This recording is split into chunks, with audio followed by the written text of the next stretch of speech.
बात रख ले। उमा शंकर जी हमारे बीच में, कांग्रेस के प्रवक्ता। उमा शंकर जी, अमेठी की सीट पिछले बार हाथ से निकल गई, इस बार कहा जा रहा है कि प्रियंका गांधी मैदान में उतर सकती हैं रायबरेली से।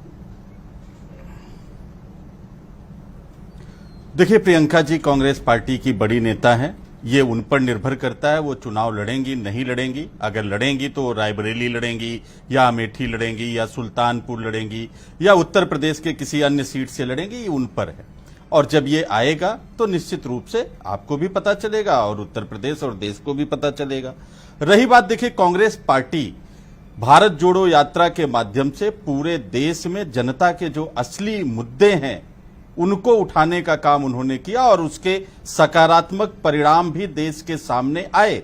कांग्रेस पार्टी को कर्नाटका और हिमाचल प्रदेश में जीत मिली और उससे आगे बढ़कर भारतीय जनता पार्टी को इन दोनों राज्यों में प्रचंड हार मिली। विधानसभा चुनाव के बाद तो प्रियंका गांधी ने यहां मुड़ करके नहीं देखा। अब खबर आ रही है कि वो रायबरेली सीट से मैदान में उतर सकती हैं। आपने तरफ बीजेपी का सुन लीजिए, आपने प्रियंका गांधी जी पर, आपने उत्तर प्रदेश पर सवाल नहीं पूछा था, आपने प्रियंका गांधी जी पर सवाल पूछा था। और प्रियंका गांधी जी देश की बड़ी नेता है, देश की राष्ट्रीय महासचिव है। आपने रायबरेली के बारे में बात की थी, मैंने बता दिया कि वो ये उनके ऊपर निर्भर करता है वो चुनाव रायबरेली से लड़ेंगी या कहां से लड़ेंगी। लेकिन असली मुद्दा देश की और उत्तर प्रदेश की जनता का है कि महंगाई की मार झेल रही उत्तर प्रदेश की जनता के साथ जो हो रहा है, कांग्रेस उस पर लड़ रही है कि नहीं? तो कांग्रेस महंगाई पर लड़ रही है, कांग्रेस बेरोजगारी पर मोदी सरकार और योगी सरकार को आईना दिखाने का काम कर रही है। उत्तर प्रदेश के हर जिले में अत्याचार है, पापाचार और कदाचार है, लोग मारे जा रहे हैं और हर जगह कांग्रेस पार्टी। यही मुद्दे थे ना 2019 में भी, यही मुद्दे थे आपके पास। अब 2024 के लिए भी यही मुद्दे हैं। तो लगभग 7-8 साल से आप इन्हीं मुद्दों को लेकर मैदान में हैं। नफरत जीत गई थी, मोहब्बत हार गई थी, लेकिन हमेशा मोहब्बत हारती तो करते करते अब दूसरा टर्म खत्म होने वाला है। तो क्या महंगाई खत्म हो गई इसका मतलब? अब उस पर बात नहीं करनी चाहिए? बेरोजगारी खत्म हो गई, अब हम उस पर बात ना करें? क्या टेनी मिश्रा के थार पर अब हम चर्चा करना बंद कर दें? जब बातें इस तरह की होती है हमारे पास तो प्रधानमंत्री के बहुत से ऑप्शन है। तो ऐसा लगता है कि मुद्दे बहुत बात की बात है, यहां तो सबके अपनी महत्वाकांक्षाएं शायद ज्यादा ऊपर है।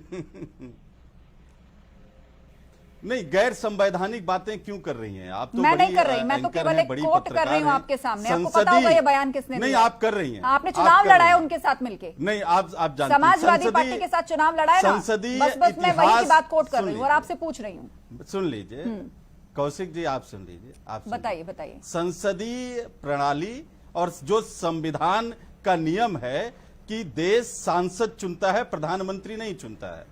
और ये सांसद फिर अपना नेता चुनते हैं कि किसको प्रधानमंत्री बनना है। हम उस संसदीय और संवैधानिक प्रणाली का पालन करते हैं। भारतीय जनता पार्टी बताए, मोदी जी ने तो कहा था कि 2 साल बाद, यानी कि 75 साल के जब नरेंद्र मोदी जी हो जाएंगे, स्वयं मोदी जी ने कहा था, तो वो प्रधानमंत्री का पद छोड़ देंगे।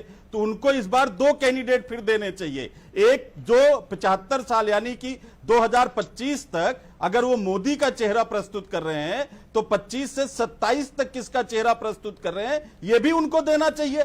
अगर इस प्रक्रिया आपके हिसाब से मैं चलूं तो आप भाजपा के साथी आए, उनसे पूछिएगा कि उनके 2 चेहरे कौन हैं। अच्छा, कुल मिलाकर आप कह रहे हैं कि वही चेहरों की जो नंबर्स हैं वो आपके पास ज्यादा हैं, बीजेपी के पास फिलहाल नहीं है चेहरों के नंबर।